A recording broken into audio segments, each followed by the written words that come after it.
थांब गौरे, कुठं निघालीस? घरात पूजा आहे. आई मला त्या बायकांचं प्रवचन नाही ऐकायचं. माझं टाळकं सटकलं आणि मी काय म्हणली का मग तुला तेवढंच दिसतं. त्याच्यापेक्षा माझी मी जाऊन लायब्ररीत अभ्यास केलेलाच चांगलं आहे. आई, कलेक्टर बनायला लई अभ्यास करायला लागतो. आणि जी पुस्तकं आपल्याला विकत घेता येत नाहीत ना, ती पुस्तकं लायब्ररीत फुकट वाचायला मिळतात. कुठली पुस्तकं पाहिजेत तुला? तुम्हाला सांगितलं का नाही गौरे?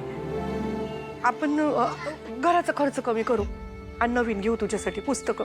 तुझ्या अभ्यासाला काही कमी पडाय ना गो बाई. अगं हो हो, किती काळजी करतेस. आणि गरज लागली की मी सांगेनच की तुला. आता जाऊ मी. हा, येते संध्याकाळपर्यंत. हा.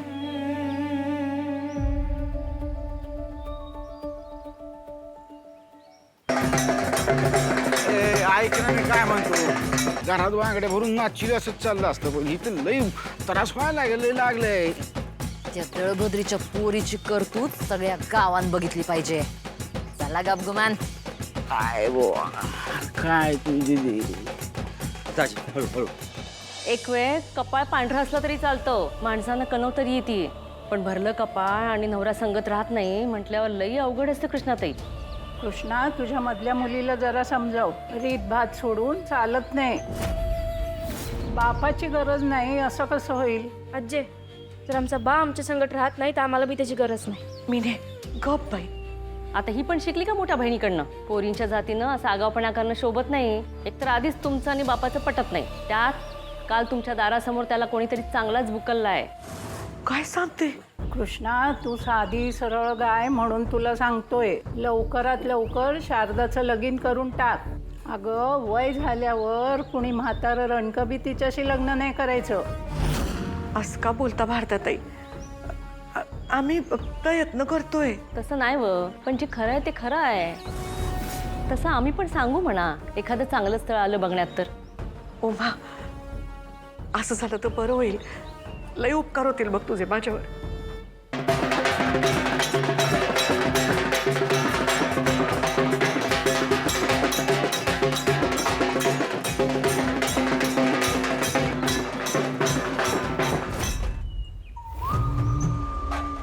ए दळभद्रे, बाहेर ये. आज सत्यनारायणाची पूजा ही इंदुराणी सांगणार आहे. वाजवारा.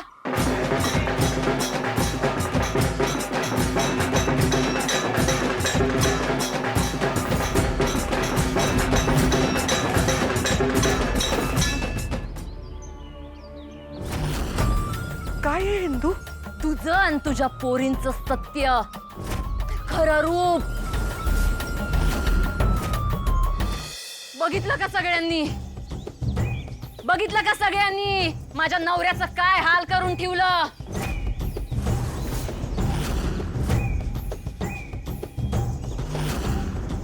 वा ग कृष्णे वा. वरून कीर्तन आणि आतनं तमाशा कसा करायचा हे या बाडगीकडनं शिकाव बघा. वरून सती सावित्री असल्याचा आव आणती, पण आतनं नवऱ्याच्या जीवावर उठले आहे. ही गोगल गायन पोटात पाय. काय बोलतेय हिंदू? काय बोलतोय? काय बोलतोय हे तुझ्या त्या मधल्या लेकीला, त्या टिटवीला विचार की. काल माझ्या नवऱ्याचा जीव घ्या निघाली होती ती. नाही नाही, गौरीताईने वाचवलंय त्यांना. ए, हाफ तिकीट. खोटं बोलतोय मी? खोटं बोलतोय? हिंदू, माझी गौरी नाही करणार असं. मग विचार तुझ्या नवऱ्यालाच. विचार की.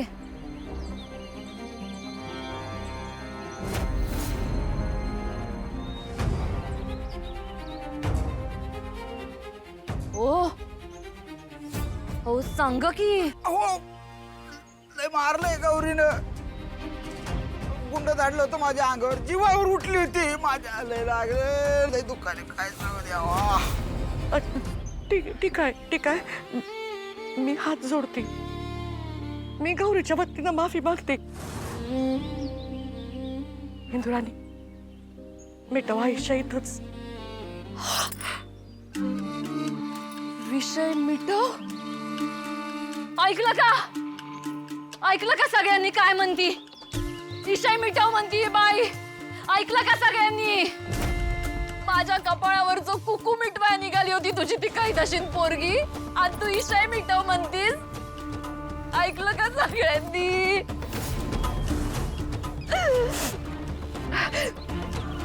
मला सांगा, भरल्या कपाळाच्या बाईला सगळ्यात महत्वाचं काय असतंय?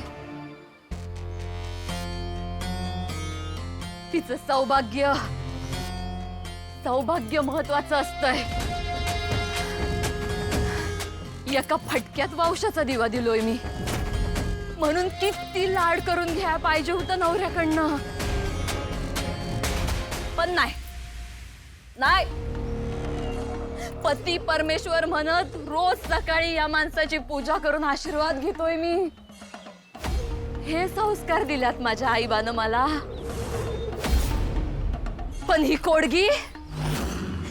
कोडगी आपल्याच नवऱ्याच्या जीवावर उठली आहे. हे संस्कार दिल्यात हिच्या आईबानं हिला.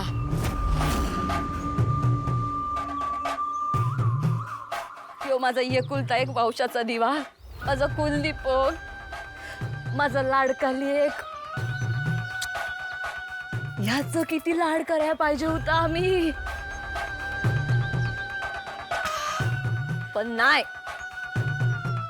नाही, रोज सकाळी बापाचं पाय धुवून तीर्थप्राशन केल्याशिवाय बाहेर पडत नाही माझं पोरग. हे संस्कार केल्यात मी माझ्या पोरावर. गौरीताई पाहिजे होती आत्ता इथं. पण या भदाड तोंडीनं आपल्याच बापाचा जीव घ्यायचा संस्कार केल्यात हिच्या पोरींवर. माझ्या पती परमेश्वराचा हाल बघा. बघा त्याचा हाल बघा. गावकी भावकीला काय फुटतोय का मायेचा पाजर? काय फुटतोय का मायेचा पाजर? इंदुराणी, अगं या तुमचा घरचा विषय आहे. यामध्ये आम्ही काय बोलणार? नकाच बोलू. मी म्हणते बोलू पण नका. ही खालमुंडी आणि पाताळ धुंडी कधी पलटल काय सांगता येत नाही.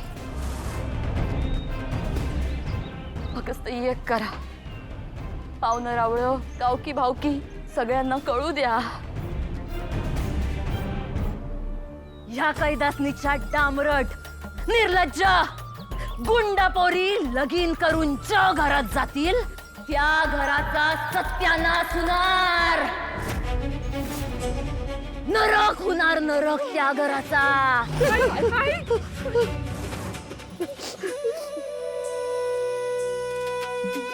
चला, झाली सत्यनारायणाची पूजा.